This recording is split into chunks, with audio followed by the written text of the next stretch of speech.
Morning. Welcome to session 4 of chapter 2 of company law. Here we are going to discuss about the legal effects of certificate of incorporation. So in the last session we have sufficiently studied about certificate of incorporation. Means soon after getting certificate of incorporation you can start up a business. Means it states getting the certificate of incorporation states which says that you are eligible to start a business. So here what are the legal effects? Let's see. A certificate of incorporation is one which certifies that a company is incorporated or formed, and certificate of incorporation is issued by a registrar of companies, and it contains the name of company, CIN number, the date of issue of certificate of incorporation, and the registrar's signature with the seal. Here, as per section 9 of Companies Act of 2013, from the date of incorporation mentioned in the certificate of incorporation, all the subscribers of memorandum of association and all other persons become the member of the company. It may be individuals or the body corporate. Okay. Totally, the persons or the body corporates who are named in memorandum of association will continue as the members of the company, and they are capable of exercising all the functions of an incorporated company under the act. And they also enjoy with the privilege of perpetual succession and common seal, with the power to acquire and hold and dispose the property, both movable and immovable, tangible and intangible, and they can contract with the third parties, they can sue and been sued, and by said name they can do anything, they can do any legal acts. Okay. Once the certificate of incorporation is issued, the members are capable enough to do all these legal activities like perpetual succession, acquiring land, acquiring any property, or disposal of any property, movable, immovable, tangible, intangible, etc. And then let's see now in this session the legal effects of certificate of incorporation according to section 9 of Companies Act of 2013. Here the first one is separate legal entity. By the time when the company gets a certificate of incorporation, it indicates that it is enjoying with separate legal entity. Means company will get a separate legal existence. Second one, on the basis of membership. See here, the legal effects are from the point of view of membership. The subscribers to memorandum of association become the members of the company. And third one, starting up of business. The company's identity starts from the date of certificate of incorporation is issued by registrar of companies, and memorandum of association and articles of association. So memorandum of association and articles of association are the main important two documents which bind the company and its members. And limited liability, the liability of members is limited to the extent of capital contributed by each member. It becomes, the liability of company members becomes limited. And perpetual succession. See, the company acquires perpetual succession feature. Means it remains, the company always remains in existence forever and ever without being wound up according to the provisions of Companies Act if something happens to any of the dignitaries. And last one, right to dispose property. The company in its own name can purchase, dispose movable and immovable, intangible and tangible properties. So these are some of the legal effects of certificate of incorporation. Let's move on to the next aspect, integrated process of incorporation.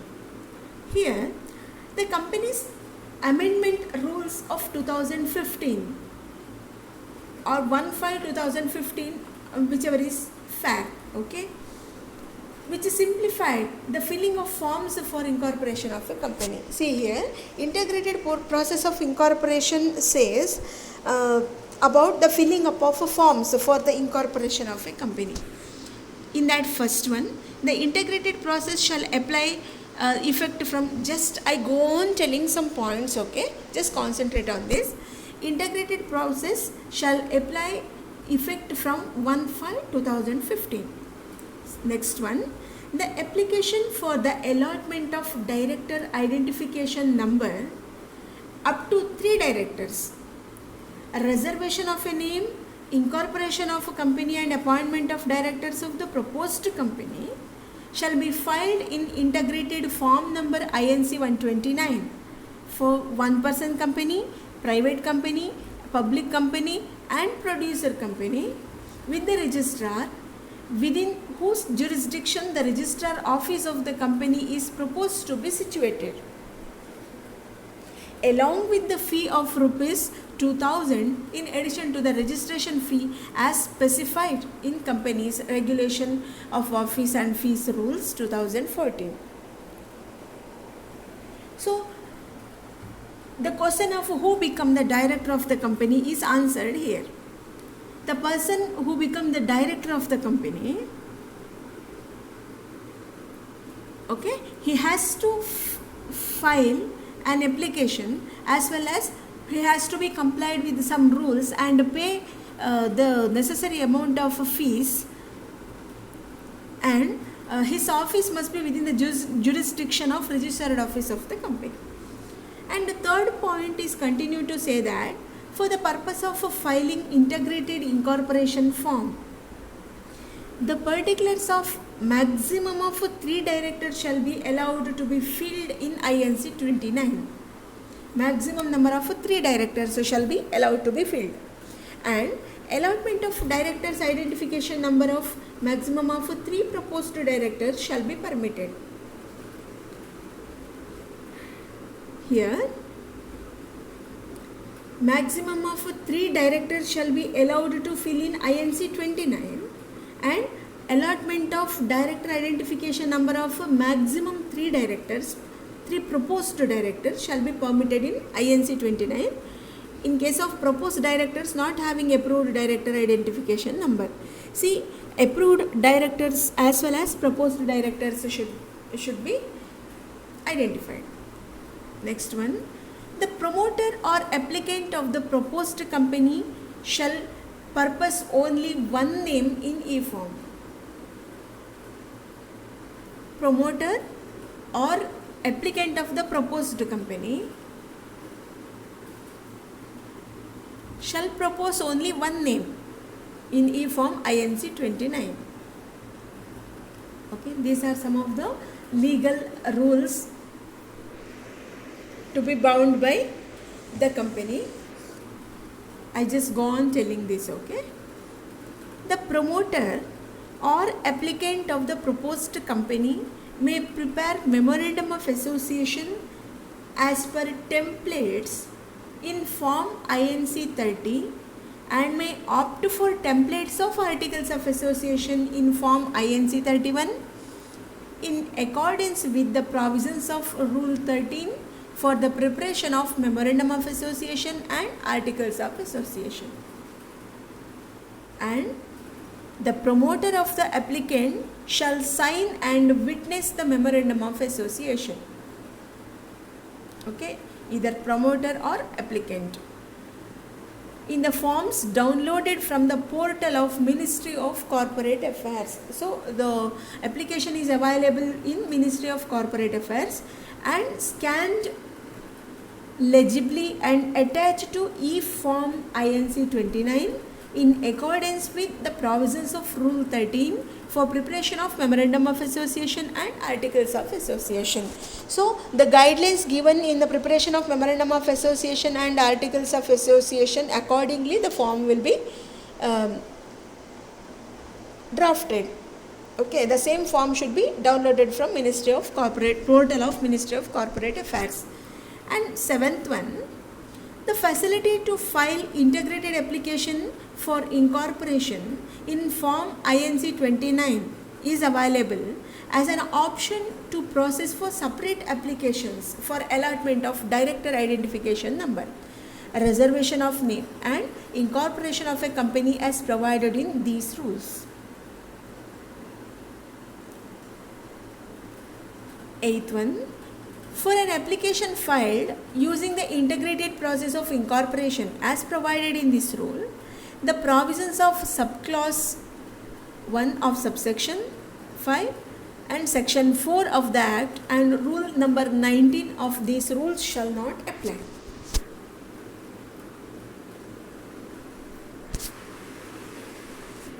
And next one, a company using the provisions of this rule may furnish verification of its registered office under subsection 2 of section 12 of the Act by filing e-form INC 29, in which case the company shall attach along with such e-form INC 29 any of the documents referred to in sub-rule 2 of Rule 25.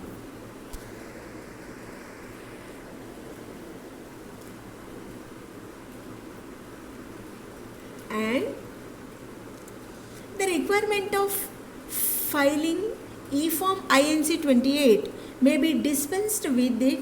The proposed company maintains its registered office at the given correspondence address. Means here relating to memorandum of association, articles of association, registered office, number of members, number of directors, everything must be in a prescribed form. So the form is prescribed here. The registrar within those jurisdiction the registered office of the company is proposed to be suited shall process INC 29 including application for allotment of director identification number. And point number 12 says that where a registrar on examining e-form INC 29 finds that it's necessary to call to further information or finds such application or document to be defective or incomplete in any respect, he shall give intimation to the applicant to remove defects and resubmit the e-form within 15 days from the date of such intimation given by the registrar. So if there is any, ಇಲ್ಲಿ ಏನು ಹೇಳ್ತಾ ಇದ್ದಾರೆ ಅಂತಂದರೆ, if there is any defective, okay, in the e-form INC 29, idre within 15 days you have to get it corrected. Next one, after the resubmission of the document, if the registrar still finds that the document is defective or incomplete in any respect, he shall give one more opportunity of 15 days to remove such defects or deficiencies. Again, in case the registrar is of the opinion that the document is defective or incomplete in any respect, even after giving such 2 opportunities of 15 days, the e-form INC 29 of the proposed company shall be rejected. And the certificate of incorporation shall be issued by the registrar in form number INC 11. So when you get form number INC 11, it indicates that the certificate of incorporation is issued to you and you can go ahead to start up the business. And conclusiveness of certificate of incorporation. So what are the allied activities you need to do while concluding the certificate of incorporation? Let's see. As per Companies Act of 1956, a certificate of incorporation is issued by the registrar in respect of any company is a conclusive evidence of the fact that all the requirements of Companies Act have been complied with in respect of registration as per section 35 of Companies Act of 1956, and you can go ahead to start up a business. So this is the final stage where you get permission in black and white form to start up the company. This is popularly known as rule in Peel's case. Even if the certificate of incorporation has been wrongly issued, the company's existence will remain unaffected. Okay, the conclusiveness of the certificate remains unaffected even where the memorandum of association has been signed by one for all, or where all signatories were found to be minors. What I am saying here is the conclusiveness of the certificate remains unaffected. Okay, means the company, if there is if by mistake certificate of incorporation is issued to you, it remains unaffected where the memorandum has signed by one for all, one director for all, or one promoter for all, or where all signatories are found to be minors. Okay, once certificate of incorporation is issued, through formal way it is saying that you can go ahead to start a business. Let's see what happened in Peel's case. The memorandum was found materially altered after the signatories had signed, but before registration. So memorandum of association, the clauses of memorandum of association of the company are altered after signatories are signed. Means the persons who are obligated to put their signature are signed, but before putting it before the registrar of companies registration. It was held in the case that the corporate status remained unaffected as the validity of a certificate of incorporation once issued could not be changed. Okay, so after putting all signatures on the certificate of incorporation, memorandum of association, it will be put before registration. It will be put before put up for registration, and once the registration is over and registrar puts his signature, certificate of incorporation is issued, it means to say the decision will never be changed. And second one is MG Arif versus EG Arif case, held in the year 1913. In this case, two adult members and a guardian on behalf of 5 minor members signed a memorandum. Hope you understood. In this case, 2 adult members and a guardian on behalf of 5 minor members signed a memorandum.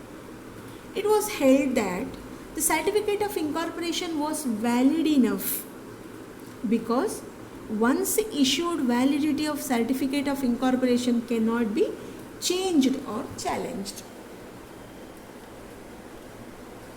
As per Companies Act of 2013, it's very important to note that certificate of incorporation given by a registrar of companies in respect of any association shall not be conclusive where the certificate was obtained by furnishing any false or incorrect particulars of any information or suppression of any material information. If you provide if you do not provide fake matters and all the necessary information provided thereon are correct, then certificate of incorporation will be issued. And as per Companies Act of 2013, the certificate of incorporation given by a registrar of companies to any of the association, it is not conclusive, it is not a conclusion, it is not an end where you provide false, incorrect information. Okay, suppression of any material important information. Subsection 5, 6 and 7 of section 7 make furnishing of any false or incorrect particulars of any information or suppression of any material information punishable with a maximum 6 months imprisonment, which may extend up to 10 years, and also fine which shall not be less than an amount involved in the fraud, but which may extend to 3 times the amount involved in the fraud. Okay, so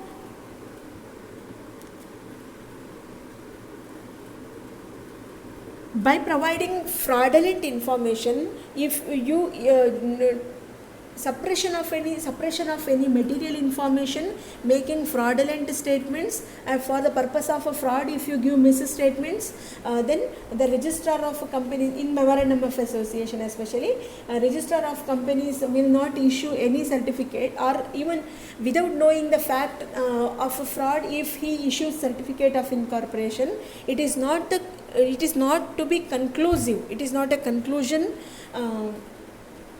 stage.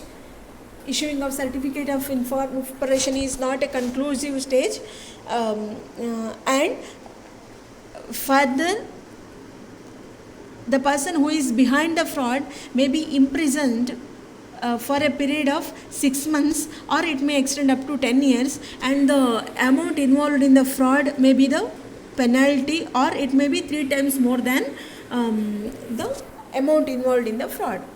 You should also note that the certificate of incorporation is not the conclusive proof with respect to the legality of objects of the company mentioned in the objects clause of memorandum of association. Of course, in memorandum of association, object clause is there. Object clause is nothing but the main object for which you are going to start up a company.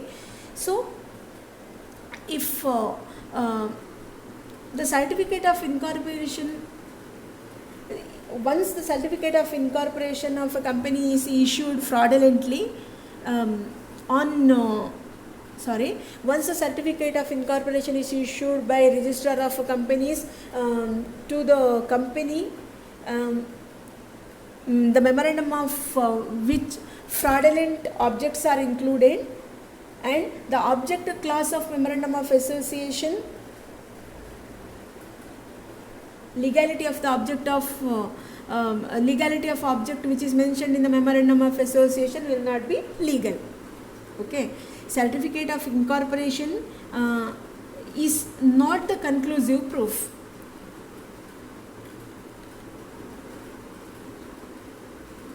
Okay,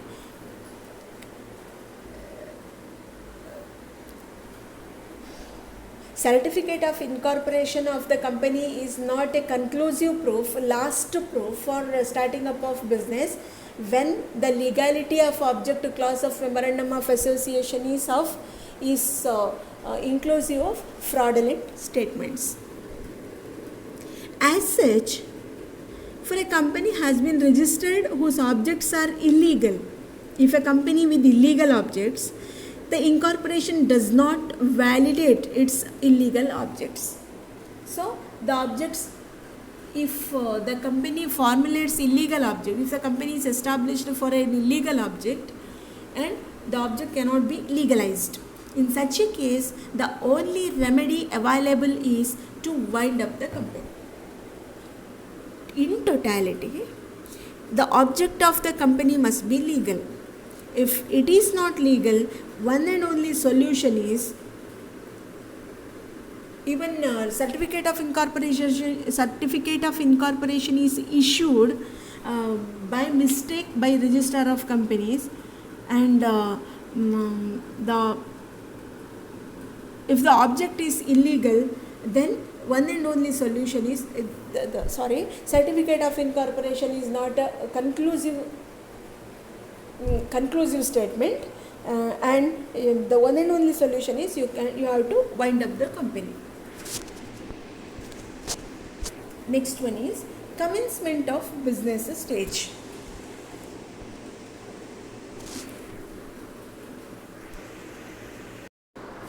Here, in commencement of business stage, we really start commencing the business. Obtaining business commencement certificate was removed or omitted in Companies Act of 2013. Once the company is registered, a certificate of incorporation is issued by Registrar of Companies. Thereafter, the company becomes entitled to commence its business. So, a business commencement certificate is not needed. Therefore, here previously while explaining certificate of incorporation, I have said that it is the final stage, conclusive stage of formation of company.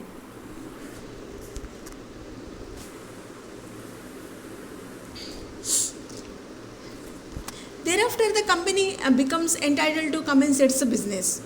Both public and private company can commence its business after complying with some legal requirements which are provided in section 11 of Companies Act of 2013. So let's see what are the provisions. First one, filing of prescribed declaration. Okay, both private and public companies can commence their business after getting certificate of incorporation, after complying with these two legal procedures. First one is filing of prescribed declaration. A declaration in such a form and verified in such a form and verified in such a manner as may be prescribed is to be filled with the registrar by director. Means declaration should be made in a prescribed form by the director, stating that every subscriber to the memorandum has paid the value of shares agreed to be taken by him.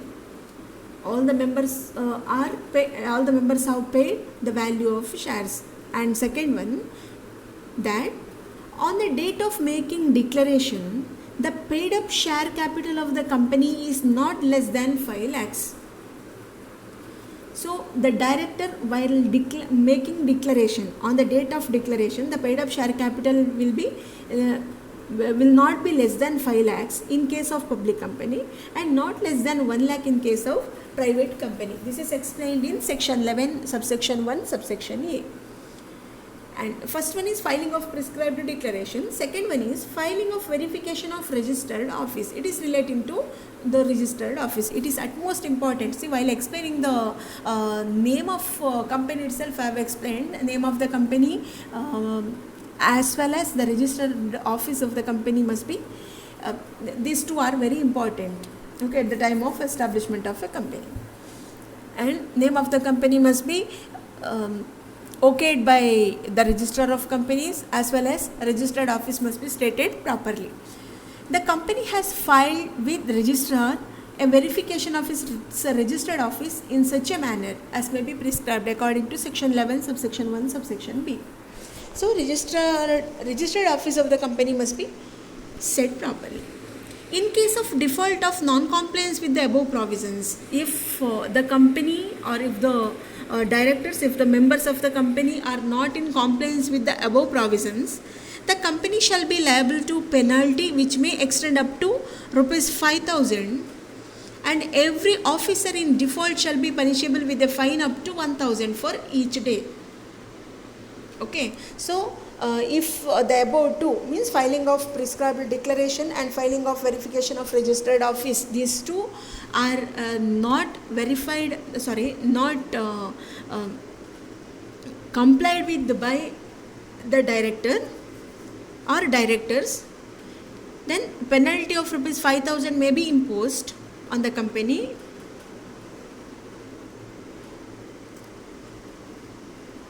or even every officer will be punishable with a fine of ₹1,000 for each day. As per section 11 subsection 3, where a declaration as stated above within 180 days of incorporation, means within 180 days of incorporation this declaration should be made. These two declarations should be made.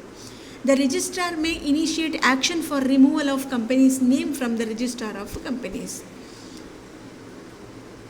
Okay, according to section 11 subsection 3, where a declaration as stated above within 180 days of incorporation if not submitted, the registrar, means 180 days time is given, within 180 days if not submitted, even after imposing fine, the registrar may initiate action to cancel, to remove the name of company from the register of companies. Hope you understood. Thank you.